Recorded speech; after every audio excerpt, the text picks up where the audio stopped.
Okay, I'm very excited to have on the Goldstein on Gelt show Dr. Kate Levinson, who is the author of a book called Emotional Currency, a woman's guide to building a healthy relationship with money. Now, Kate is also a licensed marriage and family therapist, and what I find is funny is sometimes I joke, and I hope you won't take this the wrong way, but I joke that in my day job as a financial advisor, really, I'm a marriage counselor because people come into the office and they are so tied up in knots, especially in couples, about their money that I spend a lot of time just talking to them to try and bring them down from on high so they can begin to talk to each other.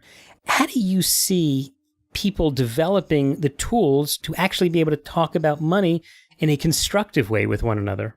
I'm so happy to hear that you do that, Doug, because if I have any mission, it's that we start talking about money, that we break the taboo against talking, because we have so much to learn from one another. And it's a way for us to work out our issues around money.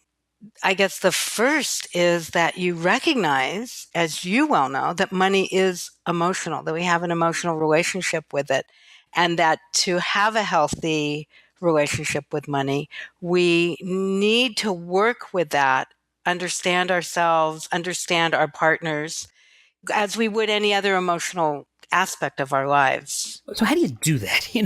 Let me give you an example. Let's bring it down to real life, because this literally happens every week in my office.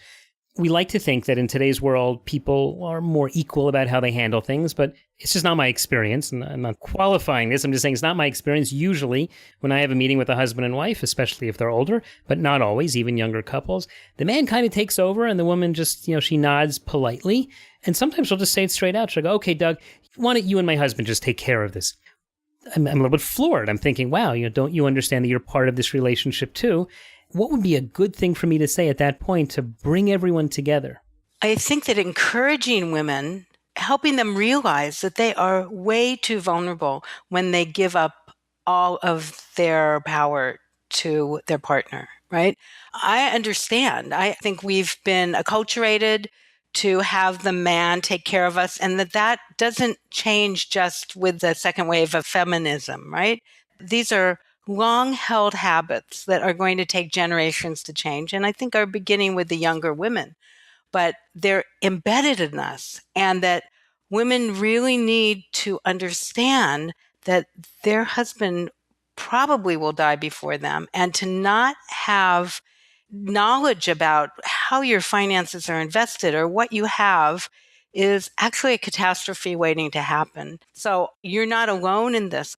Women come to me all the time who want to get through their fears of engaging so that they can engage with their money lives more fully. Mm-hmm. But even to get to that point, right, you have to wake up. So you know how in the surveys that they take, men overestimate their capabilities and women underestimate their capabilities. Right. And women are actually better investors than men, the studies seem to show. Right. This is what's so funny about it. That's right.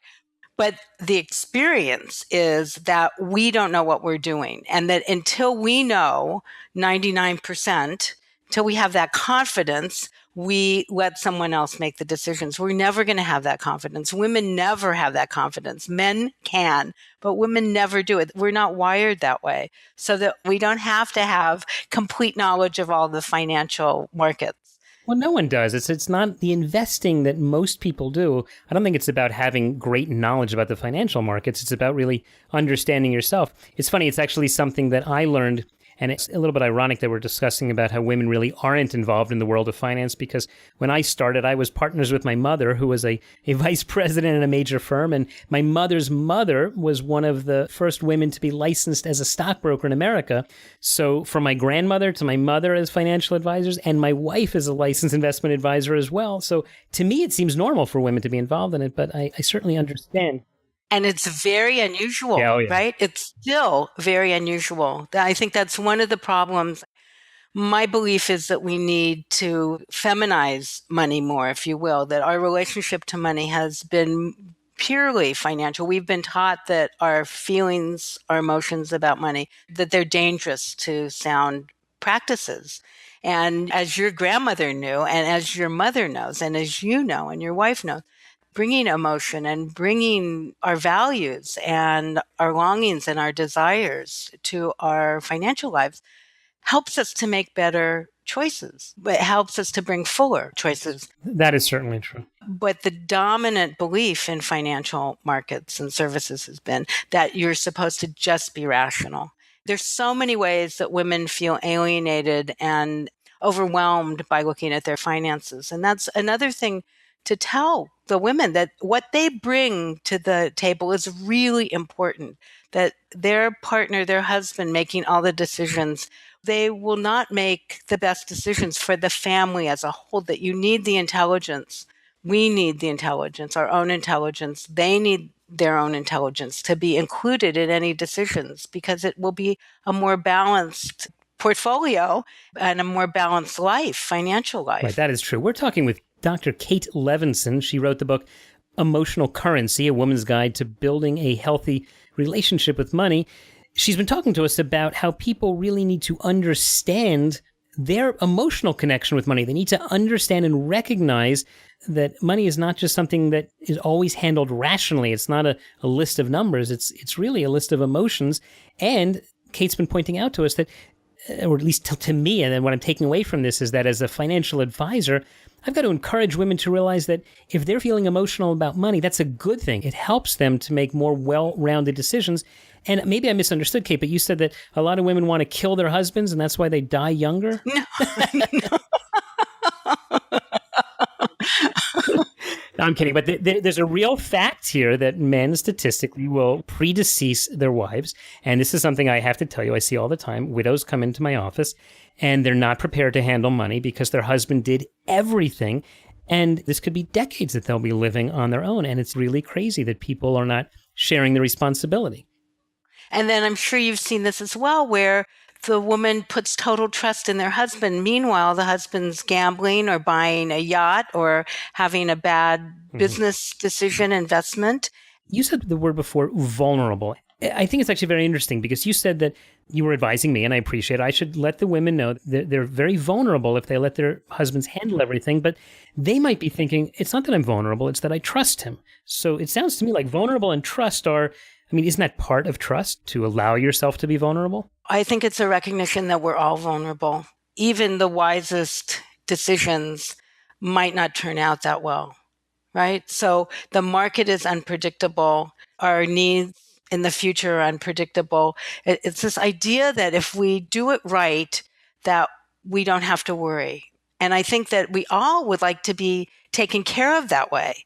But unfortunately, I don't think that's true. I don't think there is a magic formula. It's like Bernie Madoff. People, I'm making all this money. Mm-hmm. Actually, no, they weren't. So I think that it's recognizing that we're all vulnerable and that it's unpredictable and that we are making the best decisions we can and that there isn't someone who's going to decide everything for us. We have to participate. In terms of protecting ourselves, the best we can do is to be engaged. Maybe we don't decide which mutual fund or we don't decide which stock, but we say this is the kind of risk we can tolerate, or we make sure that the advisor we're working with is really looking after our own good. Not all advisors are, right? Mm-hmm. We're going to have to wrap up on this point, but I just want to stress this, that picking individual investments is kind of a technical thing to do. And it doesn't really so much matter whether the husband or the wife or the advisor does it for you.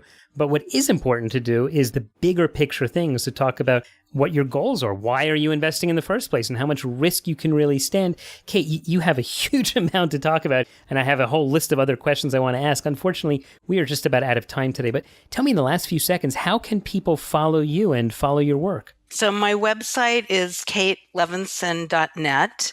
And the book, even though it was written with women in mind, has been of benefit to men who have gotten past the subtitle with women. So the book is Emotional Currency. And I will be doing a webinar shortly, a repeat webinar with the abbot at the San Francisco Zen Center. And I'm doing a webinar for women with an inherited wealth at the beginning of next year. So all of that's on my website. And I have a Facebook and Emotional Currency on Facebook.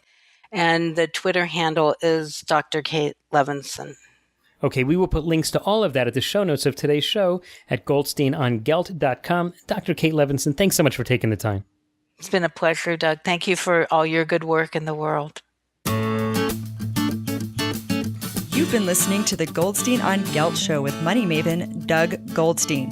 Check out all of Doug's money ideas at goldsteinongelt.com. Doug specializes in helping people who live outside the United States handle their U.S. investment accounts. If you have a question that you would like answered on the air or off, contact Doug at his website or send him an email to doug@profile-financial.com.